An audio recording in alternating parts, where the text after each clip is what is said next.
এখন আমরা ব্যাপন এবং কণার গতিশক্তি প্র্যাকটিক্যালি দেখব।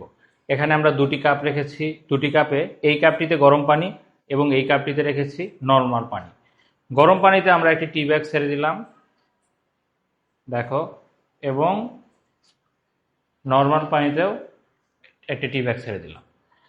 তো তোমরা এখানে একটু লক্ষ্য করতে থাকো, এর মধ্যে আমরা ব্যাপনের সংজ্ঞাটা যদি শুনি, বা ব্যাপনের সংজ্ঞা আসলে কি, তোমাদের বইতে কি আছে, কঠিন, তরল এবং বায়বীয় মাধ্যমে কোনো একটি পদার্থ স্বতঃস্ফূর্ত এবং সমভাবে ছড়িয়ে পড়ার প্রক্রিয়াকেই বলা হয় ব্যাপন।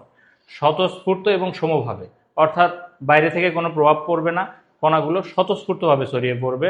তোমরা লক্ষ্য করে দেখতে পাচ্ছ অলরেডি কি এই কাপটাতে কিন্তু কি চায়ের রং ছড়িয়ে পড়েছে, কিন্তু ঠান্ডা পানি বা নর্মাল পানির ক্ষেত্রে লক্ষ্য করো কোনো রকমের রং পরিবর্তন হয়নি। আমি কথা বলতে বলতেই দেখতে পাচ্ছ এখানে গরম পানির পাত্রে অলরেডি কি হয়েছে, ব্যাপন প্রক্রিয়া হয়ে গেছে, কিন্তু এখানে ব্যাপন প্রক্রিয়া হচ্ছে কিন্তু খুব ধীর গতিতে। এখানেও দেখা যাবে যে কিছু সময় পরে হয়তোবা রং পরিবর্তন হবে, কিন্তু সামান্য পরিমাণে। তাহলে ব্যাপন দেখো এখানে কি হয়েছে, কোনো একটি মাধ্যমে, কঠিন, তরল বা গ্যাসীয় মাধ্যমে কোনো পদার্থ স্বতঃস্ফূর্ত এবং সমভাবে ছড়িয়ে পড়ার প্রক্রিয়াই কি ব্যাপন।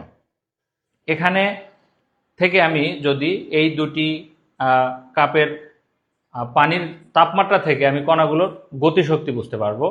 এই যেই পানির তাপমাত্রা বেশি ছিল সেখানে গতিশক্তি বেশি, অর্থাৎ তাপমাত্রা যেখানে বেশি থাকবে সেখানে কণাগুলোর গতিশক্তি বেশি, এই কারণে এখানে চা দ্রুত ছড়িয়ে পড়েছে।